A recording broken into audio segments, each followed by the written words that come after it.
Bismillahirrahmanirrahim. Assalamualaikum warahmatullahi wabarakatuh.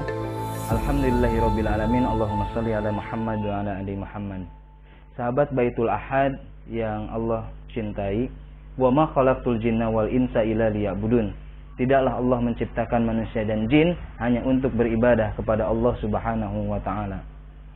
Begitu banyak cara hambanya untuk mengekspresikan sebuah ibadah, dengan cara sholat, dengan cara puasa. Bahkan di dalam hadis dijelaskan bahwa ad-du'a huwal ibadah. Doa adalah ibadah. Doa adalah bentuk ekspresi dari seorang hamba untuk beribadah kepada Allah Subhanahu wa taala. Kemudian adalah naik haji, kemudian ada sedekah. Nah, tentang sedekah ini kita ada pertanyaan dari saudara saya sih, lebih tepatnya bibi dari istri saya yang masuk ke WhatsApp. Mari kita bacakan ya. Arofi, bibi ada pertanyaan. Bibi kalau berdoa suka seolah memaksa sama Allah, tapi itu dosa tidak ya? Tar dulu bi, Allah itu adalah Al-Qahar. Allah itu adalah Maha memaksa. Nah, tapi saya perlu garis bawahi ya, bahwa memaksa di dalam doanya bibi ini mungkin yang dimaksud itu adalah bersungguh-sungguh atau yakin. Nah, jika memaksa yang dimaksud di dalam doa ini adalah bersungguh-sungguh atau yakin ketika berdoa, maka itu termasuk salah satu adab dari 10 adab yang Imam Al-Ghazali jelaskan ketika berdoa. Itu ada di video Baitul Ahad sebelumnya. Nanti silahkan diperjelas. Dan insya Allah jika kita sungguh-sungguh dan berkeyakinan seolah-olah seperti memaksa sama Allah ketika berdoa, insya Allah tidak termasuk pada doa. Karena doa itu sendiri adalah ibadah. Dan saya sendiri pun agak bingung memisahkan antara ibadah, dosa. Insya Allah lah, doa itu ibadah. Doa itu adalah ibadah. Kemudian kita baca lagi. Misalkan sebelum berangkat jualan, bibi sholat duha 6 rakaat. Setelah selesai baca doa duha, bibi tambahkan, ya Allah, hari ini aku ingin berpendapatan yang lebih sekian, karena ada pesanan yang dibeli harga sekian. Semoga hari ini engkau berikan rezeki sesuai kebutuhan ini, karena aku yakin dengan sholat duha 6 rakaat engkau akan cukupi semua kebutuhanku hari ini, dan alhamdulillah Allah selalu kasih kecukupan itu. Amin ya rabbal alamin. Mudah-mudahan bibi saya mendapatkan rezeki yang lebih melimpah lagi ya. Nanti juga kita akan bahas kenapa sholat duha identik dengan sholat penarik rizki, sholat memperlancar rizki. Tetapi yang pertama saya akan memberikan sebuah doa, yaitu doa ketika sholat duha. Yang pertama adalah yang ada di dalam kitab I'anatut Thalibin. Allahumma inat duha'a duha'uka, wal baha'a baha'uka, wal jamala jamaluka, wal quwata quwatuka, wal qudrata qudratuka, wal ismata ismatika. Allahumma in kana rizki fis sama'i fa anzilhu, Allahumma in kana rizki fil ardi fa akhrijhu, Allahumma in kana rizki mu'asiron atau mu'asaron fa yasirhu, Allahumma in kana rizki ba'idan fa qaribhu. Ada yang mengatakan lagi, apabila rizkiku qalil fakasirhu, apabila rizkiku sedikit banyakkanlah. Bihaqqid duhaika wa bahaika wa jamalika wa quwwatika wa qudratika atini ma ataita bi ibadatika sholihin. Kemudian literatur yang bisa saya temukan adalah doa ketika sholat duha itu yang datangnya dari Siti Aisyah, di mana Siti Aisyah suka melihat Rasul kalau sholat duha suka membaca ini, Allahumma ghfir li wa tub alayya wa anta tawwabur rahim. Ya Allah, ampunkanlah aku, kemudian wa tub alayya, terimalah tobatku ini, kemudian engkaulah yang maha-maha menerima tobat dan maha-maha menyayangi hambanya. Itulah dua doa yang bisa kita amalkan, dua-duanya pun baik ketika nanti kita sholat duha ya.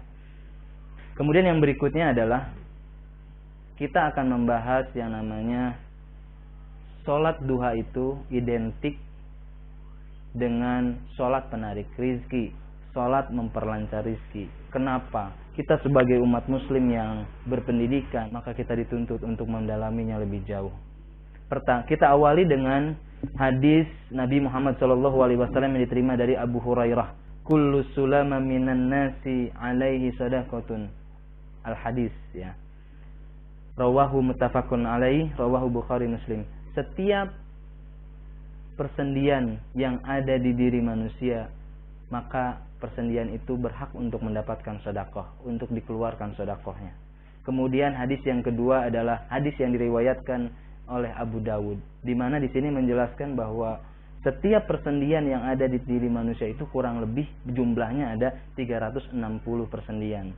Kemudian kita tarik lagi ke hadis yang ketiga, di mana hadis ketiga ini diterima dari Abu Dzar yang diriwayatkan oleh Imam Muslim, di mana dijelaskan sama setiap manusia itu mempunyai persendian yang hak persendian itu harus dikeluarkan setiap harinya.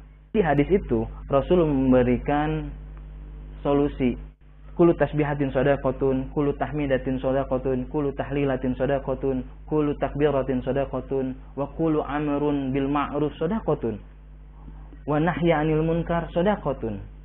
Kata Rasul, setiap persendian itu setiap harinya harus diberikan sedekah. Apa saja yang bisa kita tukarkan, apa saja yang bisa kita sedekahkan setiap harinya. Menyingkirkan batu di pinggir jalan, menyingkirkan duri, mengangkat barang, menolong orang lain, itu semua sedekah. Bertahmis, bertasbih, bertahmid, bertahlil, bertakbir, menyuruh kepada amar ma'ruf, sedekah. Melarang dari kemaksiatan adalah sedekah. Kemudian Rasulullah memberikan solusi lagi. Wa yudza'u, dan dicukupkan, ditutupi sedekah terhadap persendian itu, mindalika, dari itu, raq'atani yarka'uhuma minad duha. Keharusan bersedekah kepada persendian kita bisa ditutup, bisa diganti dengan 2 rakaat dari sholat duha. Kemudian kita tarik hadis-hadis ini. Hadis-hadis yang menerangkan bahwa setiap manusia mempunyai persendian yang harus disedekahkan. Kemudian kita tarik hadis ini kepada pembahasan sedekah. Di mana pembahasan sedekah Allah sudah menjanjikan di dalam surat Al-Baqarah ayat 261. A'udzu billahi minasyaitonir rajim. Bismillahirrahmanirrahim. Masalul ladzina yunfikuna amwalahum fi sabilillah kamasali habbatin ambatat sab'a sanabil fi kulli sumbulatin mi'atu habbatin wallahu yudha'ifu liman yasha wallahu wasi'un alim. Itulah janji Allah. Ketika masalah sedekah, ketika kita sekali saja bersedekah, Allah akan menggantinya dengan 7 bibit, yang dimana 7 bibit ini, 7 biji ini terdiri, setiap satunya itu terdiri dari 100. Jadi ketika kita bersedekah 1 kali, itu sama dengan kita bersedekah 700. Kita tarik lagi kepada hadis tadi, bahwa persendian yang ada di dalam diri kita 360 yang harus disedekahkan setiap hari, itu bisa ditutupi oleh 2 rakaat sholat duha. Maka ketika kita sholat duha 2 rakaat untuk menutupi hutang kita kepada persendian, kemudian 2 rakaat lagi, ini adalah sedekah diri kita di hari itu untuk diri kita. Kemudian 2 rakaat lagi, 6 rakaat lagi, itu adalah sedekah lagi yang nanti akan dibalas oleh Allah Subhanahu wa taala. Karena saya yakin setiap sedekah pasti akan dibalas, baik dengan harta ataupun dengan hal yang sama, bahkan berlebih. Ketika kita senyum, kita nanti akan dibalas senyum. Bahkan bukan itu, bisa saja rizki yang datang kepada kita itu karena sedekah senyum kita kepada seseorang yang kita lupa entah di mana. Datanglah rizki orang. Bisa saja Allah mengganti sedekah senyum kita dengan sedekah bentuk benda, dengan sedekah kesehatan. Subhanallah.